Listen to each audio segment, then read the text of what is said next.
तो देखिए, आपको बार बार बता रहे हैं, इजराइल 4 मोर्चों पर ये पूरा युद्ध लड़ रहा है। इजराइल ने सबसे पहले खात्मा नसरुल्लाह का किया, उसके बाद अब लगातार ताबड़तोड़ ग्राउंड ऑपरेशन की तैयारी में जुट गया है। हालांकि तैयारी ने एक वीडियो जारी करके इस बात की पुष्टि कर दी है कि ग्राउंड ऑपरेशन शुरू हो चुका है और अब उन सभी दुश्मनों का खात्मा होगा जिसने इजराइल के लोगों को परेशान किया। और उस हिट लिस्ट में सबसे ऊपर नाम है ईरान का। कैसे, देखिए रिपोर्ट।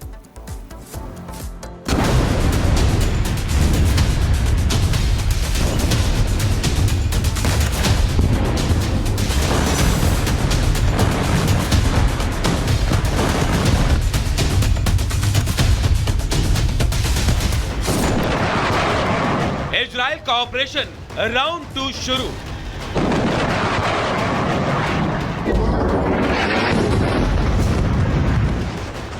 अब इजराइल की हिट लिस्ट में ईरान,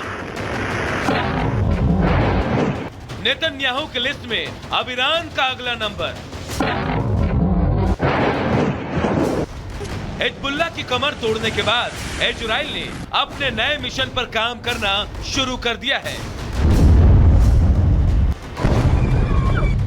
नेतन्याहू का नया मिशन है हमास और हिजबुल्लाह का साथ देने वालों को सबक सिखाना, जिसके लिए इजराइल ने अब तैयारी भी शुरू कर दी है। इजराइल के वॉर रूम से आज एक ऐसी तस्वीर सामने आई जिसने दुनिया के होश उड़ा दिए। सबसे पहले आप इस तस्वीर को देखिए, फिर आपको नेतन्याहू का वो प्लान भी बताएंगे जिससे आज पूरा मिडिल ईस्ट डरा हुआ है।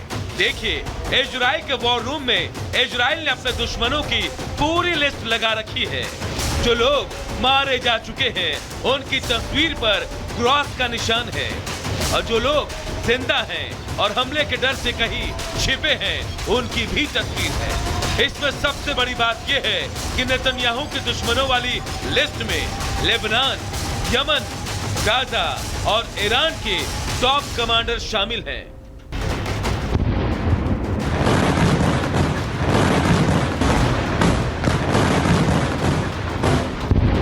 जिसने सीधे सीधे हमले में या तो इजराइल को नुकसान पहुंचाया या फिर किसी न किसी रूप में इजराइल के दुश्मनों का साथ दिया।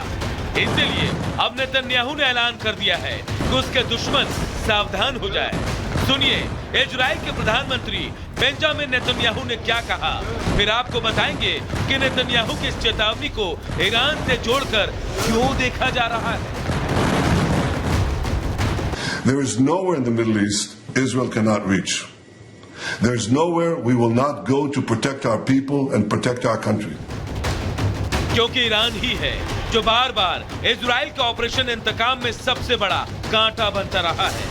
क्योंकि चाहे हमास पर हमला हो या फिर यमन पर, ईरान ने हर बार इजराइल के खिलाफ इन देशों का साथ दिया और इसीलिए नेतन्याहू ने अब बिना डरे, बिना झुके और दुनिया के तमाम देशों की परवाह किए बगैर ईरान के सुप्रीम लीडर अयातुल्लाह खामनेई को सीधे सीधे धमकाया है। नेतन्याहू ने तो अंजाम भुगतने की धमकी तक दे डाली है। When Iran is finally free, and that moment will come a lot sooner than people think, everything will be different. Our two ancient peoples, the Jewish people and the Persian people, will finally be at peace. Our two countries, Israel and Iran, will be at peace.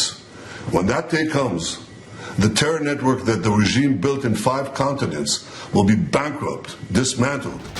Netanyahu की इस चेतावनी से साफ है कि अपने दर्जनों दुश्मनों को मौत की नींद सुलाने के बाद भी नेतन्याहू का गुस्सा शांत नहीं हुआ है।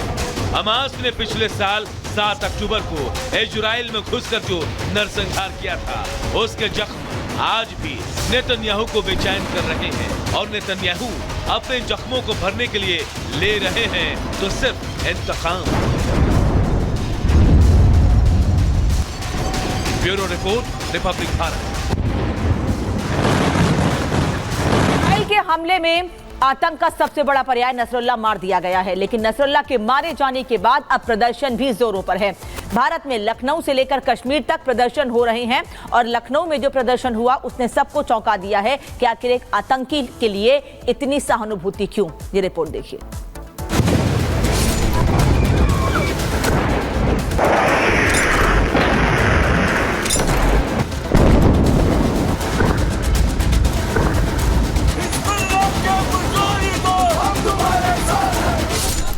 लखनऊ में गूंजा नसरल्लाह।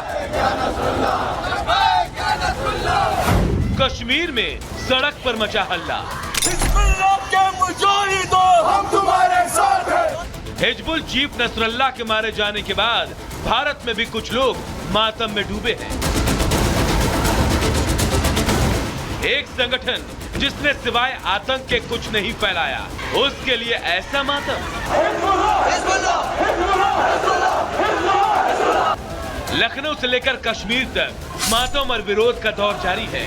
खास समुदाय के लोग और कुछ नेता नसरल्लाह की मौत पर गमजदा है। पीडीपी नेता महबूबा मुफ्ती ने तो इस कारण अपनी रैली भी कैंसिल कर दी थी। नसरल्लाह को हीरो जबकि इजराइल के पीएम नेतन्याहू को विलेन के तौर पर पेश किया जा रहा है। नेतन्याहू के खिलाफ नारे लगाए जा रहे हैं।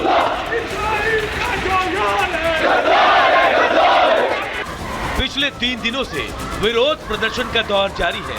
इसी बीच आज लखनऊ में नसरल्लाह के समर्थन में एक बड़ा प्रदर्शन होने जा रहा है। जानकारी के मुताबिक शिया समुदाय के लोग नसरल्लाह को खिराजे अकीदत पेश करेंगे। इसके बाद अमेरिका और इजराइल के खिलाफ एक बड़ा विरोध प्रदर्शन किया जाएगा। ये प्रदर्शन शिया धर्मगुरु मौलाना यासूब अब्बास और शिया संगठन हैदरी टास्क फोर्स लखनऊ की तरफ से किया जाएगा। इतना ही नहीं, इस दौरान छोटे इमामबाड़ी से शुरू होकर बड़े इमामबाड़ी तक कैंडल मार्च भी निकाला जाएगा। देश में नसरल्लाह के समर्थन में जारी प्रदर्शन के बीच असम के सीएम हेमंता बिस्वा शर्मा ने बयान देकर नई बहस छिड़ दी है। हेमंता बिस्वा शर्मा ने कहा कि भारत के अंदर भी कोई नसरल्लाह है तो उसे भी मारना चाहिए। राहुल गांधी, महबूबा मुफ्ती, ये लोग रो रहा है नसरुल्लाह